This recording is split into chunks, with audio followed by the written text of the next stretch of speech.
नमस्कार सज्जनों।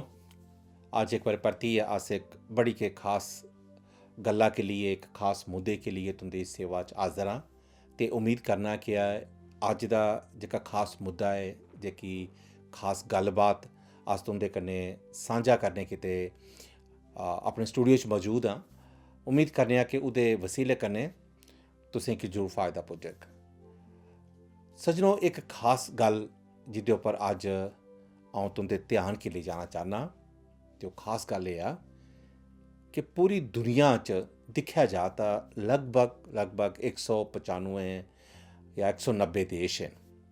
इं'दे च किश देश ऐसे न कि जि'नें गी मान्यता मिली दी ऐ ते केइयें गी नेईं बी मिली दी ऐ। पर दिक्खेआ जाए कुल मिलाइयै तां लगभग 190-195 देश छोटे बड़े टापू वगैरह सब मलाइयै 195 न। ओह्दे कन्नै कन्नै दिक्खेआ जाए तां पूरी दुनिया च जेह्की जनसंख्या जेह्की आबादी ऐ ओह् लगभग 7.5 कोला लेइयै 8 अरब दे बश्कार ऐ। तो अस दिक्खने आं कि पूरी दुनिया जेह्की ऐ ओह् मानव जाति दे कन्नै भरोची दी ऐ। हर जगह अस दिक्खने आं कि मानव जाति फैली दी ऐ, और क्या ग्रां होए क्या प्हाड़ होए और क्या गर्म जगह न क्या ठंडियां जगह न, हर जगह च अस दिक्खने आं कि मानव जाति गी फलदे फुलदे अस दिक्खने आं। सज्जनों, जेकर दिक्खेआ जाए, सवाल एक पुच्छेआ जाए कि मानव जाति दी शुरुआत कुत्थुआं दा होई, कि'यां होई, ते अज्ज जेह्का ऐ मानव जाति दा फैलना, एह्दा केह् कारण ऐ? अज्ज दुनिया च सारें कोला ज़्यादा जनसंख्या जेह्की ऐ ओह् मानव जाति दी ऐ। सज्जनों, मानव जाति दे फलने फुलने दा कारण वसीला जेह्का ऐ ओह् माह्नुएं दे अपने जतन, अपनी कोशिश नेईं ऐ। पर मानव जाति दा जेह्का फलना फुलना ऐ एह् परमेश्वरे दा दित्ता दा मानव जाति गी एक आशीर्वाद ऐ, एक वरदान ऐ। कि जे पवित्र शास्त्र च अस इस गल्ला गी दिक्खने आं कि जदूं पैह्लो पैह्ल परमेश्वर ने पैह्ले माह्नुएं दी यानी कि पैह्ले मर्द ते पैह्ली जनानी दी रचना कीती तां उ'नें गी एह् गलाइयै परमेश्वरे बरकत दित्ती कि फलो फुलो ते तुस इस धरती उप्पर फैली जाओ। मानव जाति दी बढ़ोतरी गित्तै परमेश्वर ने एक योजना बनाई दी ही, और उस्सै योजना दे आधार उप्पर परमेश्वर ने मानव जाति गी फलने फुलने दा वरदान दित्ता, इजाजत दित्ती। जि'यां सज्जनों, एह् इजाजत एक सिस्टम दे तैहत, एक तौर तरीके दे तैहत दित्ती, और ओह् तौर तरीका है बधने दा, फलने फुलने दा ब्याह। ब्याह दे जरिए, ब्याह दे रिश्ते दे जरिए पति पत्नी दे रिश्तें दे बश्कार, उंदे रिश्तें दे वसीले कन्नै पैदा होने आह्ली संतान की परमेश्वर ने गलाया कि तुस बधदे जाओ, फलदे फुलदे जाओ। परमेश्वर ने एक सिस्टम, एक तौर तरीका बनाया मानव जाति दे फलने फुलने आस्ते, बधने आस्ते, और उंदे बधने थमां पैह्लें परमेश्वर ने उ'नें गी ब्याह दे पवित्र रिश्ते जोड़ेआ। सज्जनों, दिक्खेआ जाए तां परमेश्वर ने होर भी लक्खां किस्मां दे प्राणी बनाए। तुस आपूं गै अपनी नजरियें कन्नै दिखदे हो, पक्खरू पखेरू बी हैन, जंगली जानवर हैन, घरेलू जानवर हैन, समुंदर दे अंदर मच्छियां न, केई किस्मां दे रंग बरंगे प्राणियें गी अस दिक्खने आं। पर ब्याह दी जेह्की रीति ऐ, कानून न, रवाज ऐ, जेह्का तरीका ऐ, ओह् कुसै बी प्राणी च अस नेईं दिक्खने आं। एह् ब्याह दा तौर तरीका, कानून जेह्की ऐ ओह् परमेश्वर ने सिर्फ मानव जाति गित्तै ठहराया है, और एह् रस्म, एह् रिश्ता मानव जाति गी अग्गे बधने आस्ते, फलने फुलने आस्ते परमेश्वर ने ठहराया। इस करियै फलने फुलने थमां पैह्लें परमेश्वर ने मानव जाति गी ब्याह दे रिश्तें च, यानी जनानी गी और मर्द गी ब्याह दे पवित्र रिश्तें च जोड़ेआ। दिक्खो सज्जनों, हून साढ़े सामने एक खास सवाल एह् औंदा, एह् सवाल औना लाजमी है कि माह्नुएं दा ब्याह ते परिवार दी शुरुआत कुत्थुआं दा होई? की ब्याह दा हर देश च, हर हर रीति रिवाज च, हर जगह बक्खरे बक्खरे तरीके कन्नै इदा आदर किया जाता है, इसी मनाया जाता है। ब्याह दी रीति सज्जनों हर जगह, हर देश, हर धर्म, हर तरीके कन्नै अस दिक्खने आं कि मानव जाति च मनाया जाता है, चाहे तरीके बक्खरे होन, पर ब्याह दी रस्म, ब्याह दे रीति रिवाज की क्या कि बड़ी एक आदर दी गल समझी जाती है कि जिथे अस दौं मानुए की यानी जनानी और मर्द की अस ब्याह दे पवित्र रिश्ते च जोड़ने आं। सज्जनों पवित्र शास्त्र बाइबल असें की घरैआह्ले दे बश्कार और घरैआह्ली दे बश्कार रिश्तें दे बारे च दसदी है कि उंदे रिश्ते आपसी कनेह् होने लोड़चदे न। सिर्फ इन्ना ही नहीं बल्कि ओह् असें गी एह् बी दसदी है कि ओह् दो जिस्म तां जरूर न पर ओह् इक जान न। ओह् पवित्र रिश्ते, ब्याह दे रिश्ते च, ओह् पवित्र रिश्ते च परमेश्वर दे बनाए दे कानून दे मुताबक ओह् जुड़े दे न।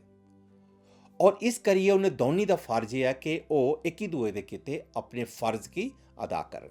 इहदे कन्नै कन्नै शास्त्र असें गी एह् बी दसदा है कि परमेश्वरे कि'यां सारें थमां पैह्लें मर्द ते जनानी गी बनाया।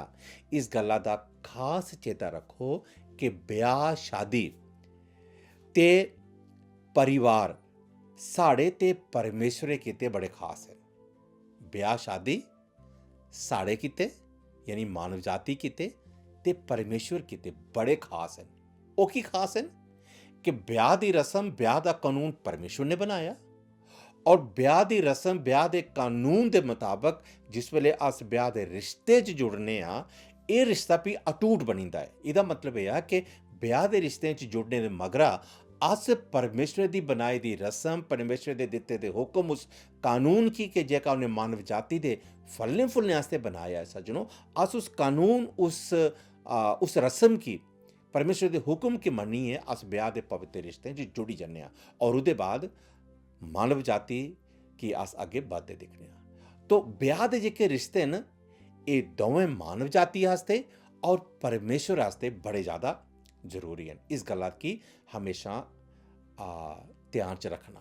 दूई नंबर गल सज्जनों तुसें गी एक खास गल दसना चाहना कि जिस वेले एक मर्द ते जनानी ब्याह दे पवित्र रिश्तें च जुड़ी जंदे न, फ्ही उ'नें गी इक ही दुए थमां बक्ख होने दी इजाजत नेईं। पवित्र शास्त्र च लिखा दा है कि जिन्हें गी परमेश्वर ने जोड़ा दा है उ'नें गी कोई बक्ख नहीं करे। फ्ही उं'दे बश्कार कोई त्रिया माह्नू नहीं होवे। कुसै त्रिये माह्नू दी एंट्री उं'दे रिश्ते दे बिच परमेश्वर दी तरफा मनाही है। बिल्कुल वफादारी कन्नै इक दुए कन्नै रौह्न और इस करियै एह् रिश्ता होर भी ज़्यादा पवित्र बनी जंदा है कि जदों अस इसी परमेश्वर दे नज़रिए कन्नै दिक्खने आं, एह् रिश्ता पति पत्नी दा, घरैआह्ले दा और घरैआह्ली दा रिश्ता होर भी ज़्यादा पवित्र बनी जंदा है। सज्जनों पवित्र शास्त्र बाइबल च अस सारे कोला पैह्ली कताब यानी कि उत्पत्ति दी कताब ओह्दे पैह्ले अध्याय च ओह्दे 27 वचनें थमां लेइयै अस 29 वचनें तक दिक्खने आं कि परमेश्वरे माह्नुए गी बनाया और वचन च लिखा दा कि बिल्कुल उन्हें अपने नेहा बनाया। और अग्गे लिखा दा है कि परमेश्वर ने सारे थमां पैह्ले मर्द ते जनानी दे रूप च उ'नें गी माह्नुए गी बनाया। परमेश्वर उ'नें गी बरकत दित्ती ते गलाया कि फूलो फलो ते सारी धरती उप्पर तुस आबाद हो जाओ ते तुस समुंदरे दी मच्छियें गी, ब्हाऊ च उड्डने आह्ले पक्षियें गी, तुस जंगली जानवरें गी, हर किस्मा दे प्राणी गी तुस अपने अख्तियार च रखो। तो परमेश्वर ने मानव जाति गी बनाने के बाद अपनी बनाई दी हर एक चीज़ उपर अख्तियार देई ओड़ेआ। फ्ही परमेश्वर ने की गलाया कि दिक्खो अ'ऊं धरती दी जेह्कियां सैलियां सब्जियां न, सैले साग न, एह् सैले जेह्के बूह्टे न उं'दे चा किश गी अ'ऊं तुं'दे आस्ते खाने गित्ते दित्ता।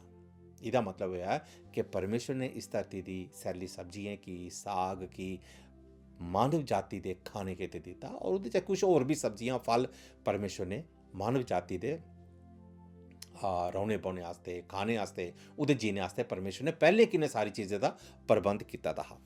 सज्जनों एह्दे कन्नै कन्नै असें गी इक होर खास गल्ल दा इत्थै एह् पता लगदा है कि परमेश्वर चांह्दा है, ओह्दे मनै दी इच्छी एह् आ कि जिस मानव जाति गी परमेश्वर ने बनाया अपने लिए बनाया और परमेश्वर ने उसी अपनी बनाई दी चीज़ों पर अख्तियार दिता, तब मानू के काम करे, उहे काम करे कि जे के परमेश्वर दी मर्जिया दे मुताबिक हैं।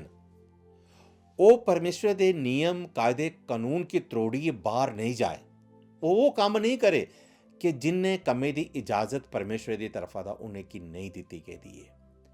इस करिए सज्जनों, मानव जाति जगह प्राणी है ना, बाकी सारे प्राणियों तो बकरा है, वो अकलमंद है, वो समझदार है, उसी भलाई दा ते बुराई दा पता है। अगर मानू भला करता है तो उसी उदा भी पता है कि आऊँ भला करे ना, ते जेकर कोई मानू बुराई करता है सज्जनों, तो उसी बुराई का भी पता है कि आऊँ बुरा करे करना। इस करिए सज्जनों, असें की इस गल्ला दा चेता रखना बड़ा के जरूरी है, बड़ा लाजमी है कि अस अपने किते दे कम्में उपर अस जरूर विचार करचे। साढ़े किते गल विचार करनी बड़ी ज़्यादा जरूरी है कि एक घरेआला अपनी घरेआली कन्नै कनेहा व्यवहार करता है, एक घरेआली अपने घरेआले कन्नै कनेहा व्यवहार करदे, कनेहा सुभाऽ है उंदा, कि उंदे दौनी दे बश्कार दे रिश्ते पवित्र बने दे न, कि ओह् इक दूए दे किते अपने उनें रिश्तें गी निभाए करदे न, कि ओह् वफादारी कन्नै अपने रिश्तें गी इक दूए कन्नै निभाए करदे न या नेईं। इस गल्ला दा चेता रखो सज्जनों, परमेश्वर ने ब्याह शादी दे रिश्तें की पवित्र मन्नेआ। सारे कोला पहला ब्याह जेह्का अस आखी सकने आं परमेश्वर ने पढ़ाया आदम और हवा दा, और उहदे बाद उन्हें आख्या तुस हुण कट्ठे रवो और फलदे फुलदे रवो। और अस दिक्खने आं कि दौं माह्नुएं थमां मानव जाति दी शुरुआत होई, और अज्ज अस दिक्खने आं कि लगभग 7.5-8 अरब दुनिया इस दुनिया च है।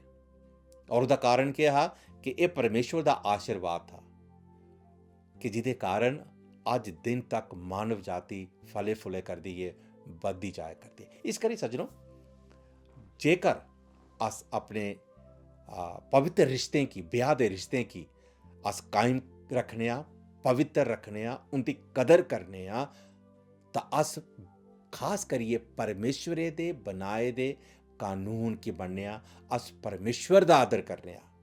पर जेकर अस ब्याह दे रिश्तें की अपवित्र करने आ, भ्रष्ट करने आ, साढ़े सोच विचार कुतै होर जंदे न, साढ़ा मन कुसै होर कन्नै लग्गा दा है, इस तरीके कन्नै अस बनाए दे परमेश्वर दे बनाए दे कानून की, उस रस्म की भ्रष्ट करी ओड़ने आं।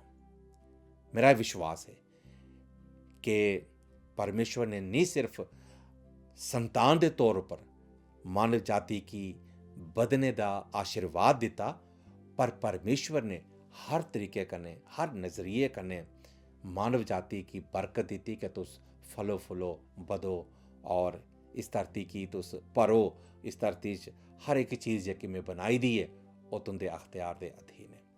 उम्मीद करने सज्जनों कि अज दी इस वार्ता के जरिए, इस विचार के जरिए तुसें सभनें गी फायदा पुज्जेआ हो। और जेकर साढ़े पारिवारिक रिश्ते इन्ने मजबूत नहीं हैं तो अपने पारिवारिक रिश्ते की मजबूत करो और तगड़ा करो, कीजे ये परमेश्वर का हुक्म है, परमेश्वर का कानून है। परमेश्वर तुसें सभनें गी शैल सीस देन। इसलिए तुस अपने दोस्त, अपने भरा सादिक की इजाजत दो। जय मसीह की।